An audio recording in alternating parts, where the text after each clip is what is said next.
good evening, buenas noches, I guess just guten tag. I'm not sure what good night is, or good evening. Maybe it is guten tag. This is definitely not in your neighborhood or my neighborhood with Britiany Wines, more of someone else's neighborhood, really not in a neighborhood.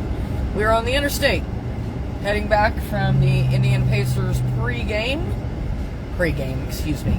preseason game against the Cleveland Cavaliers. It was a very, very fun time.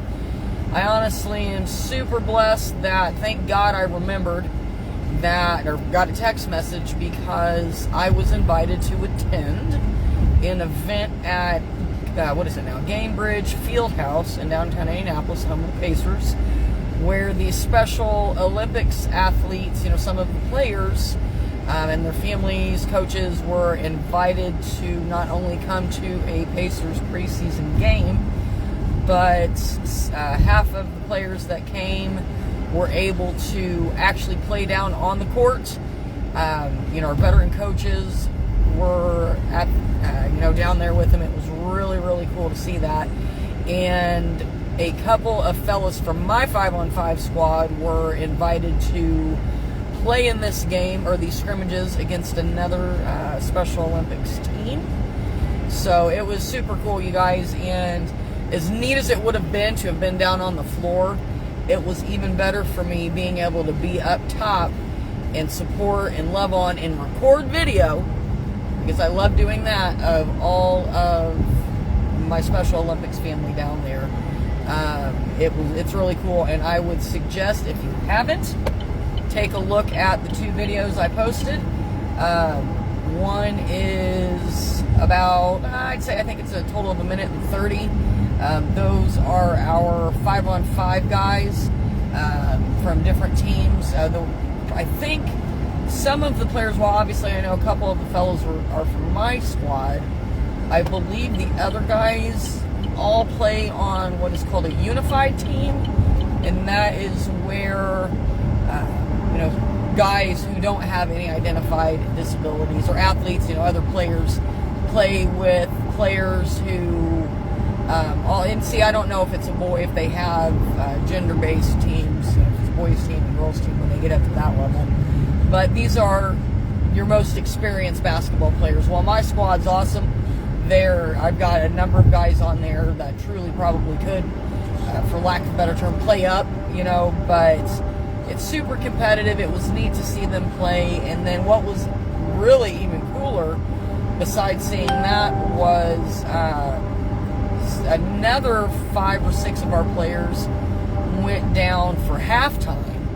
And they're actually from our 3-on-3 program, which is only half court, and they weren't accustomed to that. They picked it up so quick. I mean, a couple athletes that I'm pretty close to, they all played great, but, being someone who is competitive, and it is neat to see them grasp the concept of the game, had some really nice play, steals, rebounds, they scored some buckets, which that's slick, man. My guy Justin, it was so awesome seeing him just embrace that opportunity. He was always a quality player for us last year, not only in his attitude, but just his general ability to absorb. And I was super fortunate, and I know at least one of my coaches won't be able to return, which is, moved away, and I hope they're doing well, but I'm hoping I have all of my coaches back. I would love to add another. I know that sounds silly, like I'm running an NBA team or something, but it's really nice because I like to be able to teach these athletes, and I don't really understand, but I'm not super great at things like plays and stuff like that, understanding the mechanics of that, but I know how to motivate, and I know what is supposed to be happening. So I want to align myself with people who really know the game and, are able to be inclusive, understand what that means. They're able to speak love language, and because of their, when I say expert level, okay, they're not playing in the pros, but these are some fellas that know the game of basketball pretty top notch. So they're able to give oftentimes one-on-one, lessons, if you will, during games, and Justin is absolute 100% proof of that. This guy knew where to stand underneath the basket. He was getting rebounds. I think I maybe remember a steal. I'll have to go back and look. He scored at least 1 bucket, possibly 2. There was another player, I didn't catch his name, who plays for Boone County, but I didn't know him. You should have seen, he had a beautiful shot. I think he looked to be a lefty to me. Boy, man, he rimmed it on a 3-pointer, and I mean, it wasn't a wild shot. He had a good quality up in the corner shot, and barely came out of the rim, so that was pretty cool. And you can see that. I know you guys can't see me very well, but you can watch that video on my Facebook. That's the minute 30-second one. And then in the second video, that's longer. I think it's about 4.5 minutes, near 5. That is pretty much the full second game, and that is the squad I was telling you about. That's made up of players who all play 3-on-3, and they had really quick. And keep in mind, the crowd when they played was massive. There's a lot. I mean, these people, these athletes, played in front of, I don't know, probably a couple thousand people. You know what I mean? Which is something, I know a lot of fellas in my life that would have died for an opportunity like that. And all I have to say to you guys is neener, neener, neener. No, all jokes aside though, these guys earned it. You know, most of these athletes are grinding. They're multi-sport athletes. And for anyone who has played sports or does play sports, excuse me, they should really understand what it means to be a multi-sport athlete, because you're constantly doing something, all right? These guys either, and or some of them do them all. I mean, and I'm serious when I say this. We've got athletes who do multi-events in track and field. And there's some modifications for some of the events, you know, as far as the equipment used, but when it comes to the running, the long jumping, and things of that nature, it's the exact same as what you're seeing in any other track and field event.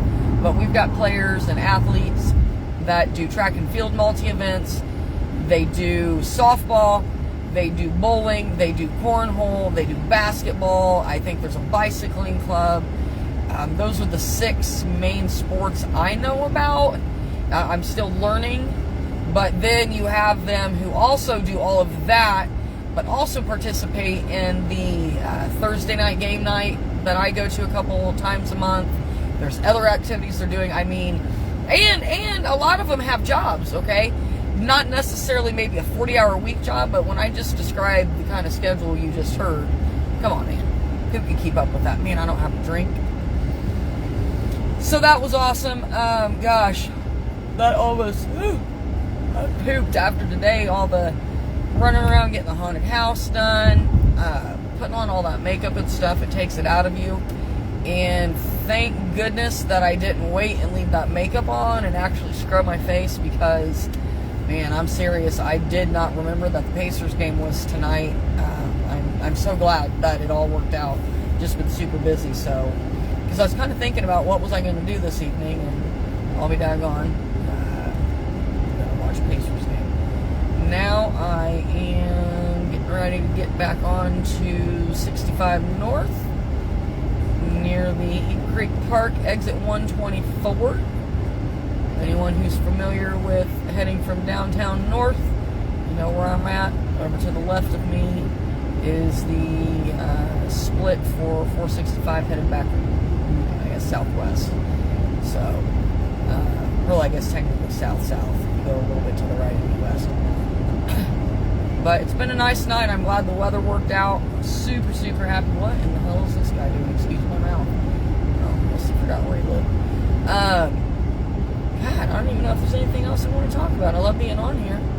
I see somebody popped on's watching. A couple people are. Okay. I see you. I don't know who it is, but I see you. Randy Kilman. It's one of my longest friends ever. Cassie Johnson. I love you too. I see you both. I shouldn't be looking, but I took a peek while I was driving. Sorry, everyone. Children, teens, if you're watching this, don't do that. Probably shouldn't record, but at least it's hands-free, and I am directly on the road. Alright, I wonder if I can turn the flash on. Oops. I just flipped the camera around. My bad. Uh-oh.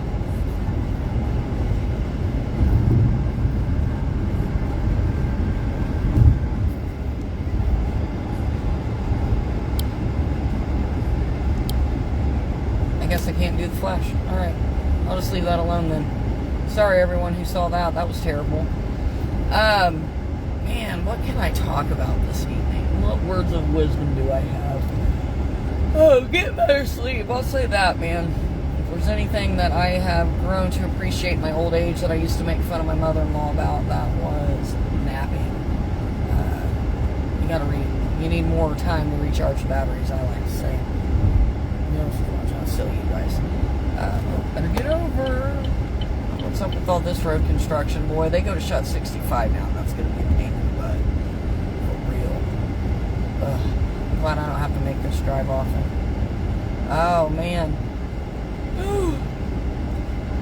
Oh, my God. Sorry, everybody. I guess that's one thing I'm super blessed about, is working and living in the same town. And Lebanon's not very big, so it's just a hop, skip, and a jump to pretty much get anywhere in town, which I like. So that's really nice. Oh, my goodness. Well, I guess roll for a few, and then I'll probably wrap her up, shut her down. The haunted house today was a smashing success. We did a great job at getting things set up. For any of my Stokes kids or anything like that see some of the videos we are adding to. As far as the big guys and stuff like that, those are pretty much what we have, which we've got oh my gosh, traffic is terrible. We've got a pretty nice selection of big, I call them animatrons, the Halloween version of Chuck E. Cheese, if you will. It's the Five Nights at Freddy's, sans the Five Nights at Freddy guys. But we've got some really cool ghouls. We added, if you go to Menards, what in the world's happening? Why is there so much traffic heading south? Oh, excuse me. Oh, gosh. Anyhow, if you had the Menards, I don't know if they still have them, or if we ended up getting the last one, I'm not sure. But it's this Flaming Ghoul, I think is what it's called, something like that. And it's pretty cool, man. The thing's gigantic. His voice is super, super scary, you know, the sounds he makes. We've got a big werewolf, supersized witch, lots of other miscellaneous little odds and ends, so I am really excited to do that again. It really does take it out of me, putting all that face paint on, makeup, especially when I try and do zombie, which I'm going to have to probably, for Wednesday, I need to swing by somewhere and get some decent makeup. Foundation I used was good. Thank you, Crystal, for letting me use that. I may have to borrow that one when I do makeup. But, yeah, the stuff, you know what? I want to give a shout out, though. Let me just tell you. The makeup from Dollar General in the little pouches, it's not terrible. But I think for what I did, I'm going to have to ask my friend Tasha, because it's been a long time since I did multi-layers of skin. Like, that was solid. I'm thinking that I have to put the paint on well before because it was rock solid. Like, what do you call that? When you take and put glue and paper over a balloon. I forget what. Mod Podge? Paper mache. It's like paper mache, I think is what that's called.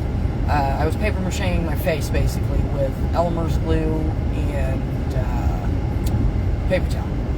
So, I can tell you, like I told my buddy Dallas, because I did some for him, too, and then it ended up coming off as he played. My forehead's nice and smooth. The spot over here on my face where I had it's way smoother than over here, so I guess it was a cheap hillbilly exfoliation type of a deal.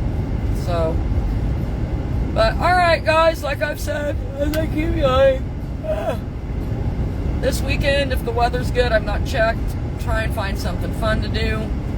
Go to your local farmer's market or a place like Stuckey's.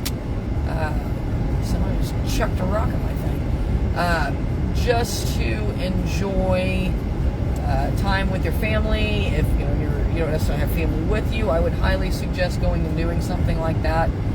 Just walking around, taking in the sights. You know, I know sometimes it's probably tough doing things alone, but you gotta learn to be comfortable with it. Because, like, initially, full transparency before I go, you know, when I remembered I had the Pacers game, oh yeah, awesome. And then I'm like, oh shoot, I'm gonna go all the way down by myself. It's been a while since I've had to do something like that. I don't say had to, but went to do something by myself, so it was kind of a new experience for me. So I'm going to sign out. I hope you guys are safe and well. I think I'm going to start saying it more often, but it's something I used to say. Oh my God, that deer. Not that. That's not what I used to say. But something I used to say to my kids before I would send them off to school. I'll say it to you guys. If you're watching, be safe, be good, be blessed, and always give it 100%.